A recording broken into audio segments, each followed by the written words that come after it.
My name is Olivia Lincoln, and I am interviewing Eddie Benitez on the topic of 9/11. The time is 6:50, and the date is April 3rd, 2012. Okay, so first off, what's your occupation? I'm a detective with the New York City Police Department. Okay, and so what does just a normal day's work consist of? Okay, I'm sorry. I'm a detective with the New York City Police Department. I'm in a unit called the Drug Enforcement Strike Force. We do long-term investigations on international narcotics organizations. Okay. So as 9/11 was just starting, the attack was just starting, what was going through your mind? What were your first thoughts? Well, actually, I had gotten up and I was getting ready to go to work. My partner called me up and said, "You need to turn on the television sets. The Twin Towers just got hit." And he said, I think it was an accident. They're saying that a plane slammed into the Twin Towers. And when I turned on the television set and I saw how huge the hole was in the Twin Towers, I told my partner, "That doesn't look like an accident. That looks like a huge plane. It looks like it was intentional." Mm-hmm. So as we're talking about this, I said, they're going to mobilize us. They're going to mobilize everybody. We need to change and get into uniform. And as we're discussing, talking about, okay, let's throw on the uniform and let's start heading down to the office, that's when I saw the second plane hit. Okay. And can you describe what the streets looked like and what the city looked like while it was happening? Were people, running through the streets? What did it look like? I'll get back to that, but basically, once I jumped into my car, I started racing down towards Manhattan. I live in Brooklyn, which is only about 5 miles away from Manhattan. As I'm racing down to Manhattan, my other partner called me up and said, "Please come back, I have a flat tire on my car." I then went back over there, picked her up after she kept arguing with me, please come back here, please come back and pick me up. I picked her up and we started heading back. As we're approaching the Brooklyn Battery Tunnel, which is a tunnel that leads from Brooklyn into Manhattan to downtown Manhattan, the Battery Police, or the Tunnel Police, closed the tunnel down because the smoke was so bad they weren't allowing cars to go in there. So what we did is we actually had to drive around and go over the bridge. As we're going over the bridge, thousands of people were actually starting to run onto the bridge as we're going over the bridge in the car. And behind these thousands of people that were running, there was this huge, dark cloud of smoke. Something that you look at it and it felt like I was in a movie. Mm-hmm. I had these thousands of people running towards me, and they were being chased by this huge black cloud. And my partner, Laura, basically said, "Come on, let's just drive into the black cloud." And I told her, "No way. We don't have gas masks. It's going to be a disaster." So we actually veered off. We veered off the bridge to avoid the people and the dark clouds. Okay.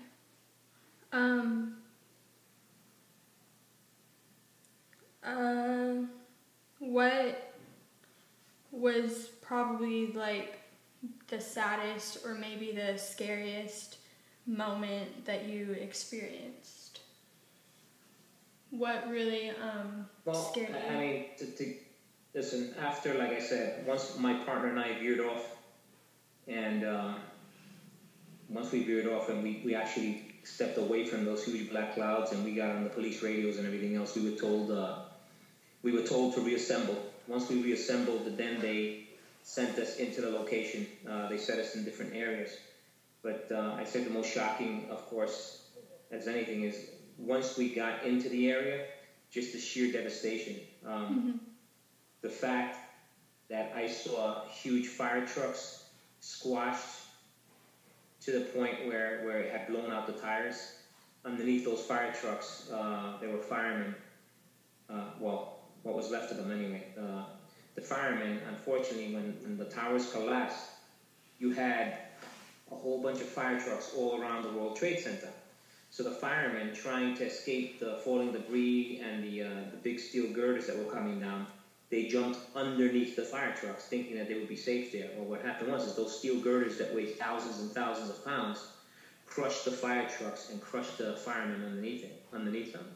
So all you saw were legs from the firemen dead underneath the fire trucks. The other thing was there were body parts all over the place.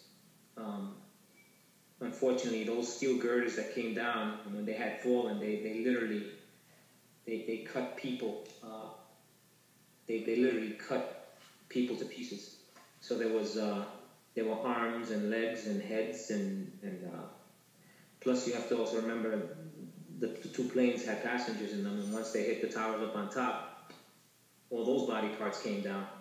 I mean, the saddest part was the people that had jumped from those towers, and they had jumped and literally jumped on other people and killed them. There was a body of a policeman that was cut diagonally in half, so cut this way, almost like if they had surgically just cut him. His legs were on one side, his body was on the other side, and one of the cops we were with just took his shield off his chest, and they took his gun off of him before the weapon disappeared. Just the saddest part was actually policing up all the body parts. They had set up a temporary morgue at not Morgan Stanley, at the Brooks Brothers. Brooks Brothers was a very fancy store right across the street from the World Trade Center, and they had set up a temporary morgue. And basically, we were going around picking up different body parts, tagging them, writing down the locations where we found these body parts, and trying to find any type of ID on these bodies. Okay. So, what do you think was your biggest accomplishment on 9/11? Well, I can't say any big accomplishment for me. I think as a whole, the city really came together. There's a total spirit of camaraderie and being an American citizen. One of the biggest things that was amazing was right after this happened, and everything is still on fire, and you can barely see because of all the smoke and the plume and everything. There's a photograph that was taken right by the base of the World Trade Center where the big globe used to be, and it had these emergency service cops all lined up, and somebody actually got an American flag, and these cops got up on a ladder on this pole, and they actually put the American flag on there. Mm-hmm. That was something that I personally witnessed, and all the cops and the firemen that were around this American flag, we just stopped and everybody saluted the flag. And that was a true moment. I mean, the flag where you see the firemen, those three firemen hoisting the stuff up, I heard that was staged, and I heard, that's the photo that became very famous. But the reality is that the real photo of that day was when the cops and the emergency workers actually just found the flag and decided to post it on there. And somebody actually took a picture of it, and that flag is hanging in police headquarters. Just the fact that everybody came together to try and help each other out made me proud to be a New Yorker and also proud to be an American citizen. I've never seen that. Everybody helped. Everybody helped. I saw the very best of people, and unfortunately, I saw some of the worst of people on that day. Yeah. So, I think you've already said this, but where were you before you found out, and before you found out the first plane had crashed into the building? Oh, I was at my house. I was getting ready for work. It was just like any normal day. What's that? it was just like a normal day in the morning, getting ready? Normal day in the morning. Yeah. I remember because I was half dressed when my partner called me. Mm-hmm. Normally I get to work at 9:30. I was gonna leave my house in about 10 minutes, and that's when my partner called me, and that's when you know, as they say, the shit hit the fan. Okay. Would you like to share any other personal stories or experiences from that day? Well, from that day, again, one story. I mean, once we got mobilized and we were assigned to the World Trade Center, and we were there, you know, for most of the day. I had been up for about 18 hours. 18 hours. We were looking for survivors and everything else, and it was just a really, I don't know, horrific day. Mm-hmm. And the bosses basically told all the cops that were there, they were like, okay, listen, everybody go home and take a 4-hour break and then come back. I had gone home, took a shower because my body, the smell of death was everywhere. I figured I'd lie down for a couple hours. When I went to bed,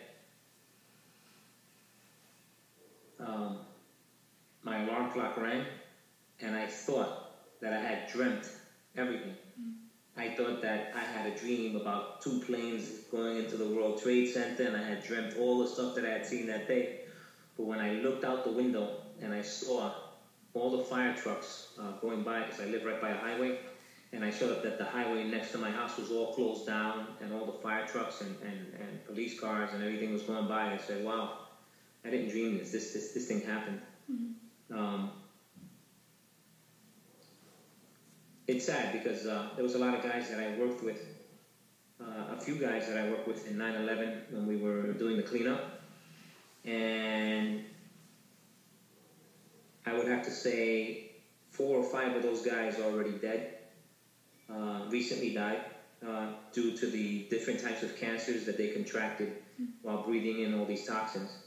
Right now, over 100 police officers after 9/11 have died due to breathing in the toxins that was a result of those towers falling, and over 100 firemen have died. You also have emergency service workers like ambulance workers and paramedics, and all these type of people also contracted with many different types of cancers.